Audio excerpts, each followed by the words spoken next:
ஜாங்கோல இருக்கிற மாடல் ரிலேஷன்ஷிப்ல one to one ரிலேஷன்ஷிப்பை வந்து எப்படி கிரியேட் பண்றது அப்படின்னு இப்போ பார்க்கலாம்.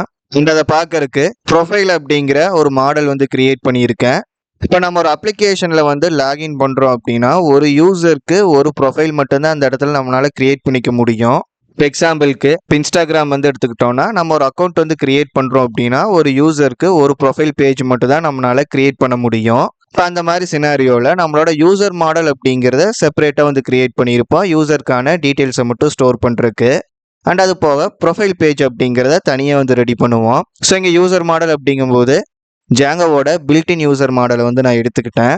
அண்ட் யூசர் மாடலில் வந்து ஒரு யூசர் கிரியேட் ஆகுறாங்க அப்படின்னா அவங்களுக்காக நம்ம ப்ரொஃபைல் கிரியேட் பண்ணணும். அண்ட் ப்ரொஃபைலுக்காக இங்கே ப்ரொஃபைல் அப்படிங்கிற ஒரு மாடல் வந்து நான் கிரியேட் பண்ணியிருக்கேன். அண்ட் இந்த ப்ரொஃபைல் மாடலில் 2 ஃபீல்டு வந்து இருக்கு. ஒன்று யூசர், இன்னொன்று பயோ அப்படிங்கிற ஃபீல்டு. இந்த யூசர் ஃபீல்டில் வந்து நம்ம என்ன பண்ணணும்னா கிரியேட் ஆகிற இந்த ப்ரொஃபைல் வந்து எந்த யூசருக்காக கிரியேட் ஆகுது அப்படிங்கிற ரெஃபரன்ஸை வந்து நம்ம கொடுக்கணும். இப்போ சப்போஸ் ஒரு யூசருக்கு மல்டிபிள் ப்ரொஃபைல்ஸ் வந்து இருக்கும் அப்படிங்கும்போது நம்ம டைரெக்டாக ஃபாரின் கீ வந்து யூஸ் பண்ணிக்கலாம். ஸோ இதுக்கு முன்னாடி ஃபாரின் கீ வந்து எப்படி யூஸ் பண்ணுறது அப்படின்னு வந்து பார்த்துருந்தோம். ஒரு பேரண்ட் மாடலுக்கு சைல்டு மாடலில் எவ்வளோ டேட்டா வேணால் இருக்கலாம் அப்படிங்கும்போது நம்ம ஃபாரின் கீ வந்து யூஸ் பண்ணலாம். இதே வந்து பேரண்ட் மாடலில் வர ஒரு என்ட்ரிக்காக சைல்டு மாடல்லையும் ஒரு என்ட்ரி மட்டும்தான் இருக்கும் அப்படிங்கும்போது நம்ம ஃபாரின் கீ ஃபீல்டு வந்து யூஸ் பண்ணலாம். பட் அப்படி பண்ணும்போது எக்ஸ்ட்ரா வேலிடேஷன்ஸ் வந்து நம்ம எழுதுகிற மாதிரி இருக்கும். ஏன்னா பேரண்ட் மாடல் இருக்கிற ஒரு என்ட்ரிக்காக சைல்டு மாடலில் ஒரு என்ட்ரி இருக்கா இல்லையான்னு நம்ம ஒவ்வொரு புது டேட்டாவை சேவ் பண்ணும்போதும் வெரிஃபிகேஷன் வந்து பண்ணுற மாதிரி இருக்கும். அதுக்கு பதிலாக நம்ம இந்த ஒன் டு ஒன் ஃபீல்டு வந்து யூஸ் பண்ணிக்கிட்டோம் அப்படின்னா வெரிஃபிகேஷனை அந்த ஒன் டு ஒன் ஃபீல்டே வந்து நமக்கு பண்ணி கொடுத்துரும். நம்ம மேனுவலாக கோட் வந்து பண்ண தேவையில்லை. ஸோ அதனால யூசர் அப்படிங்கிற ஃபீல்டுக்கு மாடல் ஸ்டார்ட் ஃபாரின் கீக்கு பதிலாக model start one to one அப்படிங்கிற ஃபீல்டு வந்து கொடுத்துருக்கேன்.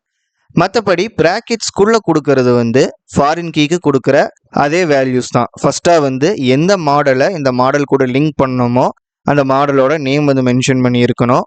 அண்ட் ஆன் டெலிட் வந்து மென்ஷன் பண்ணியிருக்கணும். ஸோ பேரண்ட் மாடல் இருக்கிற அந்த டேட்டா டெலிட் ஆயிடுச்சு அப்படின்னா அதை ரெஃபரன்ஸாக வச்சிருக்கிற சைல்டு மாடல் டேட்டா வந்து இருக்கணுமா இல்லை டெலிட் ஆயிடணுமா அப்படின்னு டிசைட் பண்ணுறதுக்காக இந்த ஆன் டெலிட் வந்து யூஸ் பண்ணுவோம்.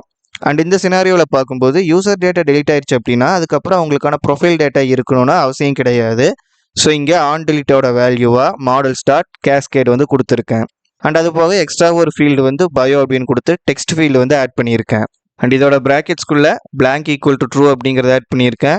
blank ஈக்குவல் டு ட்ரூ அப்படிங்கும்போது நம்ம ஃபார்ம்ல இருந்து டேட்டாவை சப்மிட் பண்ணுறோம் அப்படின்னா அதில் அவங்க எந்த டேட்டாவும் என்ட்ரு பண்ணாமையும் சப்மிட் வந்து பண்ணிக்கலாம், எரர் ஜென்ரேட் பண்ணாது. blank ஈக்குவல் டு ட்ரூ கொடுக்கும்போது நம்ம எக்ஸ்ட்ராவாக நல் ஈக்குவல் டு ட்ரூவும் வந்து ஆட் பண்ணியிருக்கணும். இப்போ நல் ஈக்குவல் டு ட்ரூ கொடுத்ததுனால நான் மைக்ரேஷன்ஸ் அண்ட் மைக்ரேட்டை திரும்பவும் ரன் பண்ணிக்கிறேன்.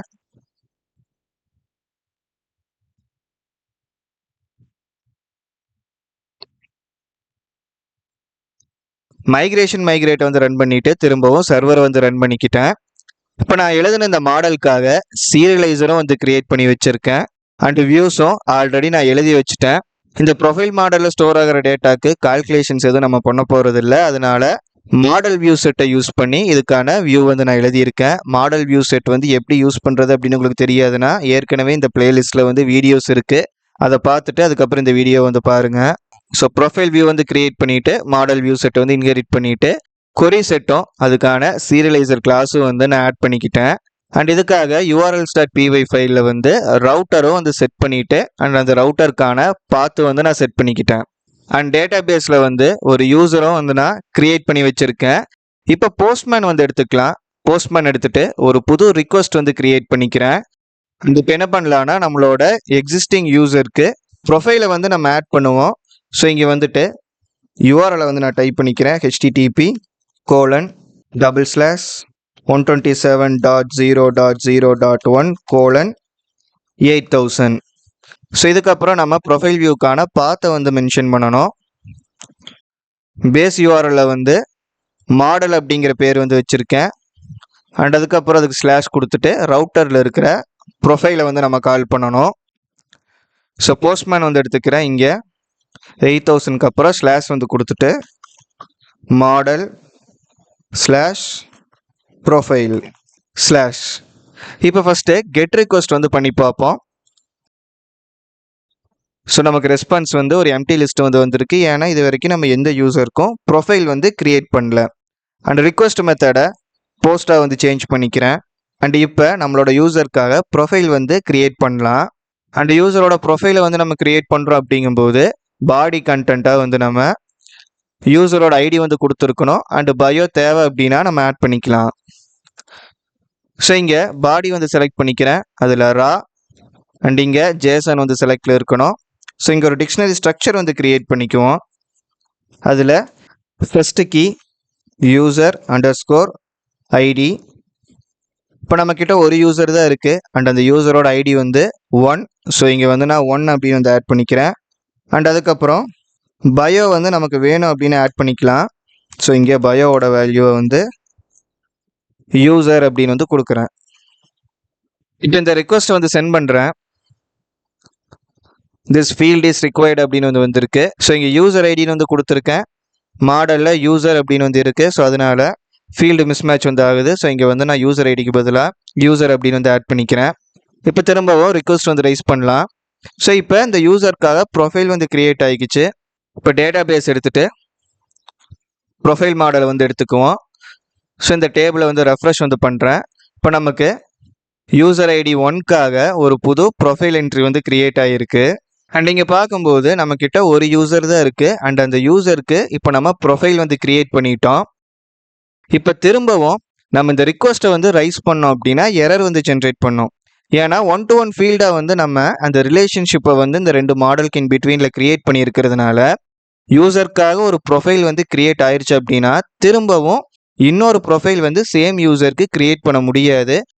ஸோ அந்த வேலிடேஷன் நமக்கு வேணும் அப்படிங்கிறதுனால தான் என்ன பண்ணியிருக்கோம்னா 1-to-1 ஃபீல்டு வந்து நம்ம கிரியேட் பண்ணியிருக்கோம்.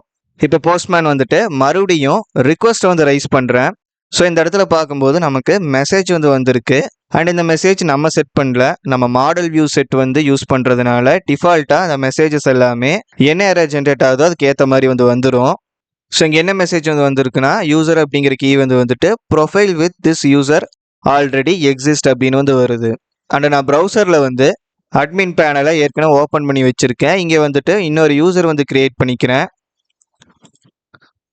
ஸோ யூசர் நேம் வந்து யூசர் அப்படின்னு வந்து கொடுக்குறேன். பாஸ்வேர்டு வந்து user@1234. பாஸ்வேர்டை கன்ஃபார்ம் வந்து பண்ணிக்குவோம், user@1234. சேவ் வந்து பண்ணிடுறேன். ஸோ திரும்பவும் இந்த யூசர் மேலே கிளிக் பண்ணோம் அப்படின்னா நமக்கு லிஸ்ட் வந்து காட்டும். இப்போ ரெண்டாவதாக ஒரு யூசர் வந்து கிரியேட் ஆயிருச்சு. அண்ட் யூசர் நேம் வந்து யூசர் அப்படின்னு வந்து நம்ம கொடுத்துருந்தோம். அண்ட் இப்போ டேட்டா பேஸ் வந்துட்டு யூசர் மாடலை ரெஃப்ரெஷ் வந்து பண்ணிக்கிறேன். இப்போ ஐடி 2லையும் யூசர் வந்து நமக்கு இருக்குது. இப்போ போஸ்ட்மேன் வந்துட்டு பாடியில் என்ன பண்ணலான்னா யூசரோட வேல்யூவாக ஐடி 1க்கு பதிலாக 2 வந்து கொடுக்குறேன். அண்ட் இங்கே பயோ வந்து நியூ யூசர் ப்ரொஃபைல் அப்படின்னு வந்து செட் பண்ணுறேன். இப்போ ரிக்வெஸ்ட் வந்து ரைஸ் பண்ணலாம். ஸோ இப்போ யூசர் ஐடி 2க்காக ப்ரொஃபைல் வந்து கிரியேட் ஆகிக்கிச்சு. இப்போ டேட்டா பேஸ் எடுத்துகிட்டு ப்ரொஃபைல் மாடலை ரெஃப்ரெஷ் வந்து பண்ணுவோம். ஸோ இங்கே புது ப்ரொஃபைல் வந்து ஆட் ஆகிருக்கு.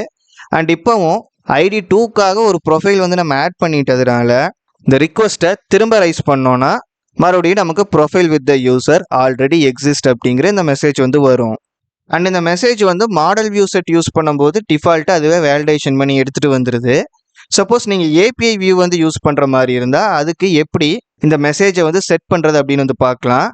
அண்ட் டேரெக்டாக வெறும் ரெஸ்பான்ஸை மட்டும் யூஸ் பண்ணி நம்ம இதை செட் பண்ண முடியாது. அதுக்கு பதிலாக என்ன பண்ணுவோம்னா எரர் ஹேண்ட்லிங் அப்படிங்கிற மெத்தட் வந்து யூஸ் பண்ணுவோம். ஸோ வியூ வந்து எடுத்துக்கிறேன். இதில் நம்ம ரெஸ்ட் ஃப்ரேம்வொர்க்கில் இருந்து ஏபிஐ வியூவையும் ரெஸ்பான்ஸையும் வந்து இம்போர்ட் வந்து பண்ணிக்கலாம். From REST framework dot views import API view from REST framework dot response import response. And இதுக்காக இன்னொரு கிளாஸ் வந்து கிரியேட் பண்ணிக்கிறேன். கிளாஸ் யூசர் ப்ரொஃபைல் வியூ அப்படின்னு நம்ம கிளாஸ் நேம் வந்து செட் பண்ணிக்குவோம். அண்ட் இதுக்கு ஏபிஐ வியூவை வந்து இன்ஹெரிட் வந்து பண்ணிக்கலாம். அண்ட் இங்கே போஸ்ட் மெத்தட் வந்து கிரியேட் பண்ணிக்குவோம். டெஃப் போஸ்ட் அண்ட் இங்கே செமிகாலன் மிஸ் பண்ணிட்டு அதை ஆட் பண்ணிக்குவோம். இங்கே போஸ்ட்டுக்குள்ளே செல்ஃப் கமா ரிக்வெஸ்ட் அண்ட் இங்கே நம்ம என்ன பண்ணணும் அப்படின்னா ட்ரை அண்ட் அக்செப்ட் பிளாக் வந்து யூஸ் பண்ணணும். ஃபஸ்ட்டு ட்ரை வந்து கொடுத்துட்றேன், ட்ரை கோலன். இதுக்குள்ளே வந்து நம்ம என்ன பண்ணணும்னா நம்ம மாடலில் டேட்டாவை சேவ் பண்ணுறதுக்கான மேனுவல் கோடு வந்து எழுதணும். So new profile equal to profile மாடலை வந்து எடுத்துக்குவோம். ஸோ அதோட ப்ராக்கெட்குள்ளே user underscore ID equal to request dot data square ப்ராக்கெட்ஸில் கொட்டேஷனுக்குள்ளே யூசர். ஸோ இங்கேருந்து நம்ம யூசருங்கிற பேரில் சென்ட் பண்ணுறோம். அதே நேமை வந்து இங்கே ரிக்வெஸ்ட் டாட் டேட்டாக்குள்ளே யூஸ் பண்ணிக்கிட்டேன். அடுத்து பயோ வந்து நம்ம ஆட் பண்ணியிருக்கணும். Bio equal to request dot data square ப்ராக்கெட்ஸ்குள்ளே கொட்டேஷனில் பயோ. அண்ட் அடுத்தது இதை வந்து நம்ம சேவ் வந்து பண்ணணும். New profile dot save. இது சக்ஸஸ்ஃபுல்லாக சேவ் ஆயிடுச்சு அப்படின்னா நம்ம ஒரு ரெஸ்பான்ஸ் வந்து ரிட்டர்ன் பண்ணிக்குவோம். ரிட்டர்ன் ரெஸ்பான்ஸ் ப்ரொஃபைல் கிரியேட்டட் அப்படின்னு வந்து செட் பண்ணிக்கலாம். ஸோ இது வந்து எப்போ கரெக்டாக வேலை செய்யும் அப்படின்னா நம்ம கொடுக்குற யூசர் ஐடிக்கு ஆல்ரெடி ப்ரொஃபைல் இல்லை அப்படின்னா இந்த ட்ரை பிளாக் வந்து வேலை செஞ்சிடும். சப்போஸ் அந்த யூசருக்கு ஆல்ரெடி ப்ரொஃபைல் வந்து இருக்குது அப்படிங்கும்போது நம்ம எரர் மெசேஜ் வந்து ஷோ பண்ணணும். ஸோ அதுக்காக என்ன பண்ணலான்னா எக்ஸெப்ட் பிளாக் வந்து கிரியேட் பண்ணிக்குவோம். ஸோ ட்ரைக்கு நேராக எக்ஸெப்ட்டுங்கிற கீவேர்டு வந்து கொடுத்துருக்கணும். அண்ட் இதுக்கு கோலன் வந்து வச்சுக்கலாம். அண்ட் இதோட கோட் பிளாக்குள்ள நமக்கு என்ன ரெஸ்பான்ஸ் வந்து சென்ட் ஆகணுமோ அதை வந்து நம்ம ஆட் பண்ணிக்கணும். ஸோ ரிட்டர்ன் ரெஸ்பான்ஸ் ப்ராக்கெட்குள்ள கொட்டேஷன் வந்து ஆட் பண்ணிக்கலாம். The user already having a profile அப்படின்னு வந்து நம்ம செட் பண்ணிக்குவோம். அண்ட் இப்போ இதுக்கான URL வந்து செட் பண்ணிக்குவோம். ஸோ இங்கே URL பேட்டர்ன்ஸில் கமா கொடுத்துட்டு அடுத்த பாத் வந்து கிரியேட் பண்ணிக்கிறேன்.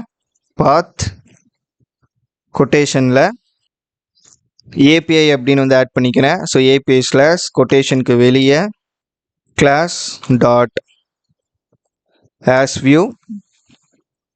ஸோ இப்போ இந்த API வந்து கால் பண்ணணும் அப்படின்னா பேஸ் ரவுட்டிங் நேமான மாடலுக்கு அப்புறம் ஸ்லாஷ் கொடுத்து API அப்படின்னு வந்து நம்ம இதை கால் பண்ணியிருக்கணும். ஸோ இதை கால் பண்ணுறதுக்கு இன்னொரு ரிக்வெஸ்ட் வந்து கிரியேட் பண்ணிக்கிறேன். அண்ட் இந்த API வந்து கால் பண்ணுறதுக்கு போஸ்ட்மேனில் புது ரிக்வெஸ்ட் வந்து கிரியேட் பண்ணிக்கலாம். அண்ட் இந்த URL காப்பி வந்து பண்ணிக்கிறேன். மெத்தட் வந்து போஸ்ட்னு வந்து சேஞ்ச் பண்ணிக்கிறோம். பாடி டேட்டாவையும் நம்ம காப்பி பண்ணிக்கலாம். பாடியில் ரா செலக்ட் பண்ணிவிட்டு இந்த டேட்டா வந்து பேஸ்ட் பண்ணிக்கிறேன். அண்ட் இங்கே URL மாடல் ஸ்லாஷ் API அப்படின்னு வந்து சேஞ்ச் பண்ணியிருக்கணும். அண்ட் இங்கே அட்மின் பேனல் வந்து எடுத்துகிட்டு இன்னொரு புது யூசர் வந்து நான் கிரியேட் பண்ணிக்கிறேன். ஸோ இங்கே நியூ அண்டர்ஸ்கோர் யூசர் அப்படின்னு வந்து யூசர் நேம் வந்து செட் பண்ணிக்கலாம். பாஸ்வேர்டும் நியூ யூசர் அப்படின்னு வந்து செட் பண்ணிக்கலாம். New user at 123.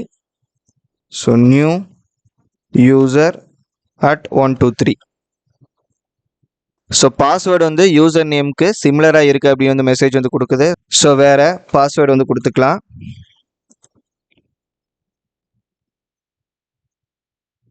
இப்போ பாஸ்வேர்டு வந்து லெட்டர்ஸ் கம்மியாக இருக்குது அப்படின்னு வந்து சொல்லுது.